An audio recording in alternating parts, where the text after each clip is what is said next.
as we gear up for the highly anticipated return of Mischief maker, Donna Adelson.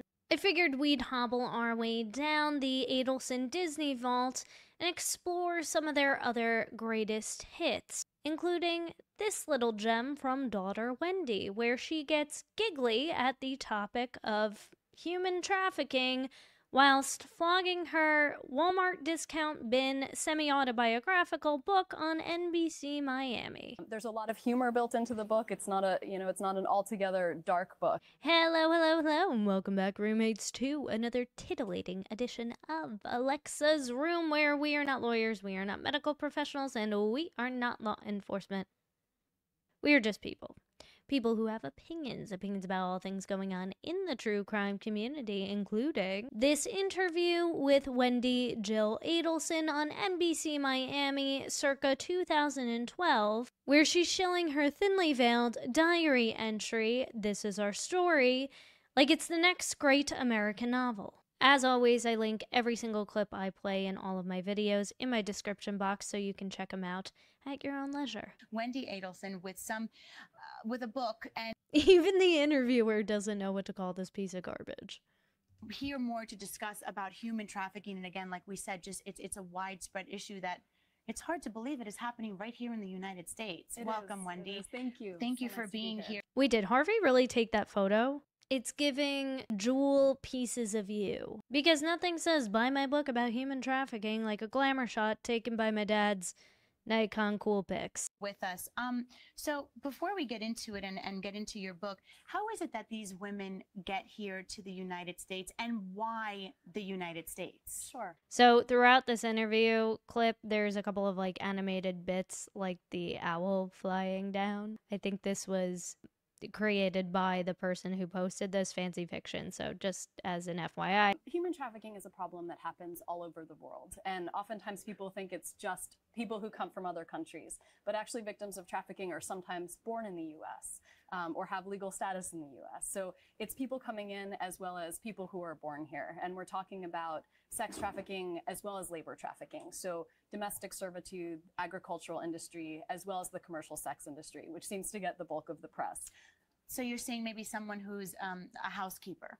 Sure. And she could be being abused right there under the roof of the person that she's working for. It's very, very possible. Okay. Right? So it's exploitative labor conditions, whether it happens through force, fraud, or coercion. Like, she believes she was being coerced by Dan Markel to be his housekeeper and sex thing. That's the vibe I'm getting from this. Reading some statistics, 17 to 25,000 women are brought into the United States every year and used as sex slaves. It seems, I mean, is that an accurate number? I mean, as far as I know, it does seem possible. We are seeing a large amount of cases, but it's the type of thing that's really hidden in plain sight. Mm-hmm. So people want statistics, and they want statistics for good reason, but it's very hard to know in truth how big the problem is. Let's talk a little bit more about your book. You're an immigration lawyer, so you deal with women like this all the time. What do you want people to get from your book? What do you want them to understand? Sure. I want them to see the human side, the human face behind this issue of human trafficking. I want them to understand that these are people who are... How long are we gonna linger on this picture of hands being restrained by a rope? I feel like NBC's confusing Taken with 50 Shades of Grey. And that's what leads them to be trafficked. And that they are people who are capable of great courage and great joy. There's a lot of humor built into the book. It's not it's not an altogether dark book. It really exposes the fact that these are human beings. These are individuals, and they come here seeking a better life, and they are duped into an experience that's far beyond what they would have imagined. That's interesting that you said that the book has some humor to it, because it just seems like such a serious issue. I mean, yeah. Talk about having a complete lack of self-awareness. Wendi is literally using her own marriage to Dan Markel as a metaphor for a story about human trafficking. My husband was basically my captor.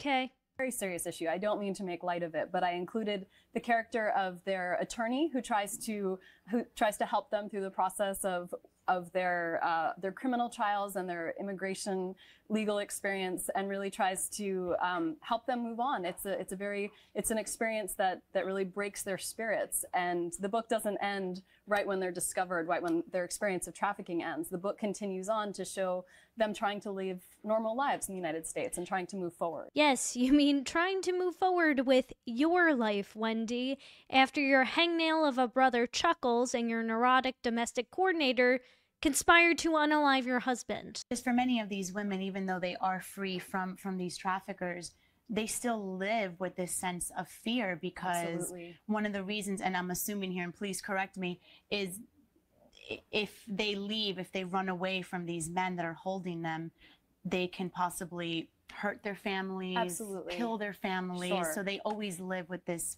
fear.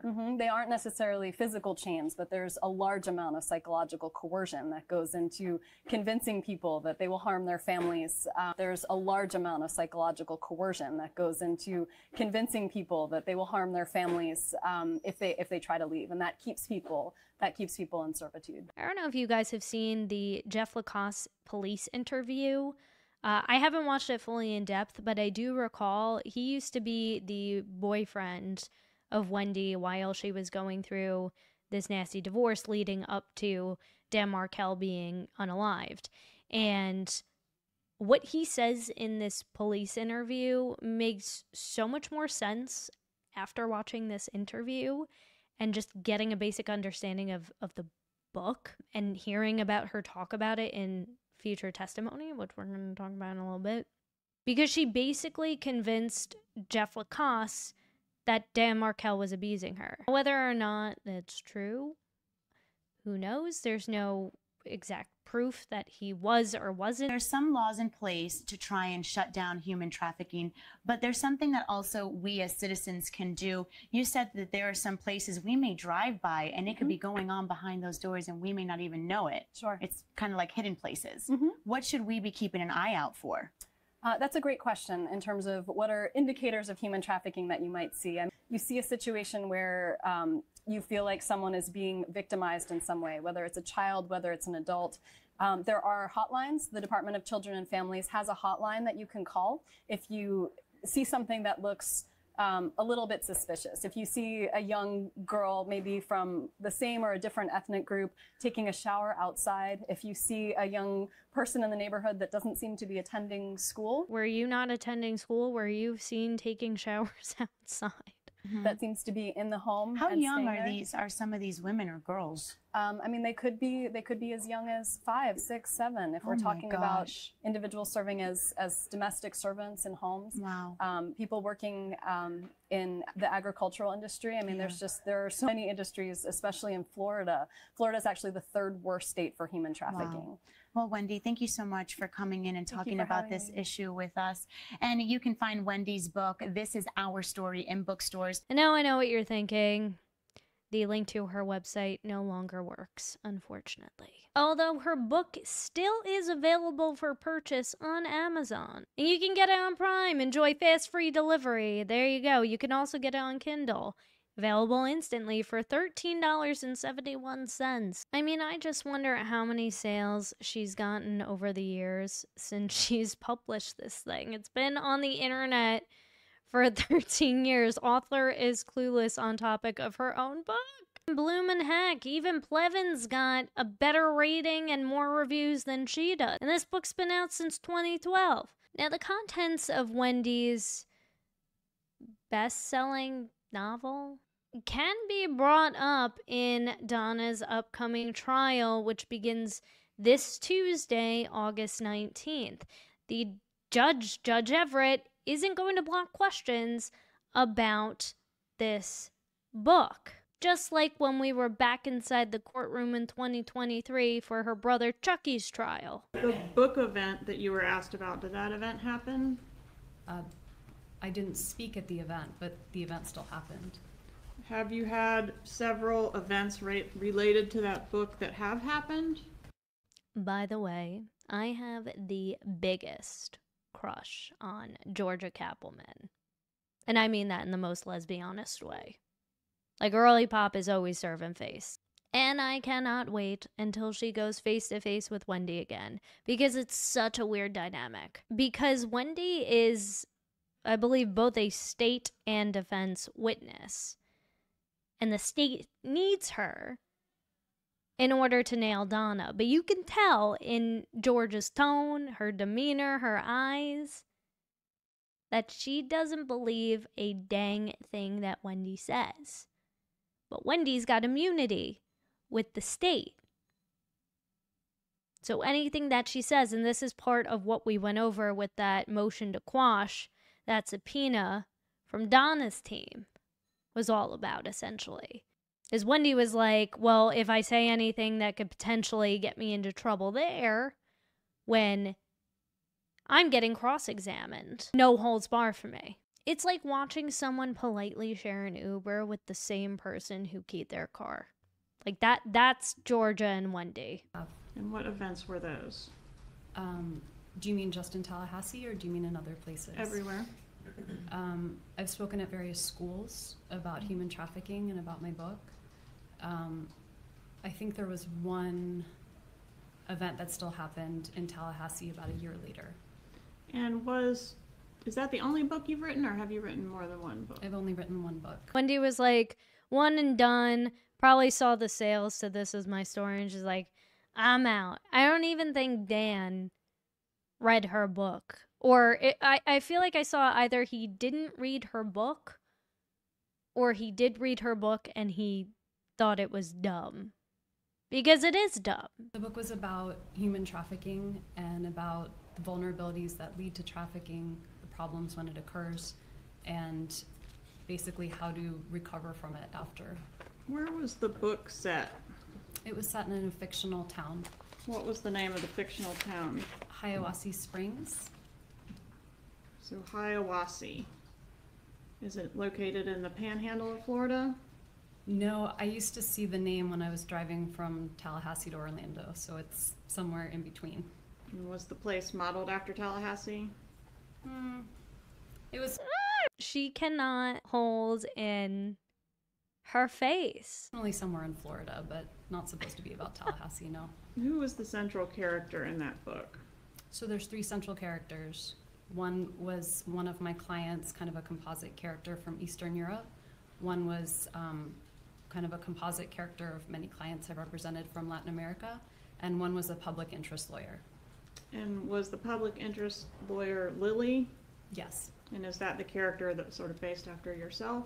No, really more based after a friend of mine. Way to dub your friend in, Wendi. And was Hiawassee, Florida, quote, just a small stop on the way back to what we had previously known as civilization? Is that a quote from your book? That sounds like a quote from my book, yeah. And who's the husband of Lily, the public interest lawyer? You want his name in the book? Yes. I think it was Josh Stone. What was his name in real life? I think we all know. It was Josh's employment. Josh was an English professor.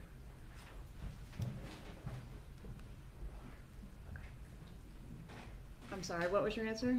Josh was an English professor. A professor, where did he teach?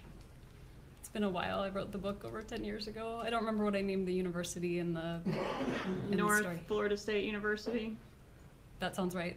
So a made-up university, because there is a university called University of North Florida, but the university that she taught at was Florida State University, where they actually made, if you can believe it, her dumb dumpster fire of a book required reading for incoming freshmen. You authored a book, correct?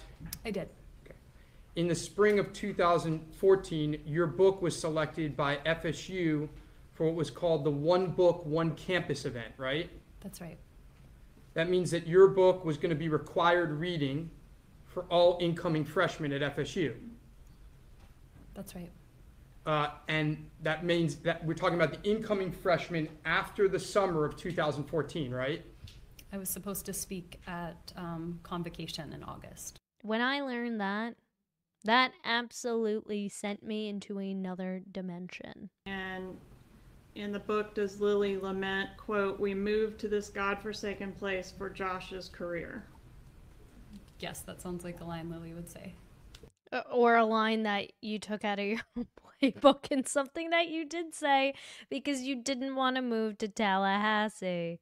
I mean, how did this heaping pile of garbage become required reading at a university that people pay hundreds of thousands of dollars and go hundreds of thousands of dollars into student debt for? Like, if you were a victim of this book and you were part of that incoming freshman class, my DMs are open. If you enjoyed today's content, make sure you hit that subscribe button, make sure you hit that notification bell so you do not miss the next video from me, and make sure you hit that like button because that tells the YouTube algorithm that other people might want to watch this stuff too, and that's cool. So yeah, thanks so much for watching, and until then. Well, I'm a domestic coordinator. A domestic coordinator? Yes. I'm responsible for the activities, classes, and lessons of my son Robert, who is 16, Charlie, who is 12, Wendy, who is 10, my husband Harvey, who's in the audience,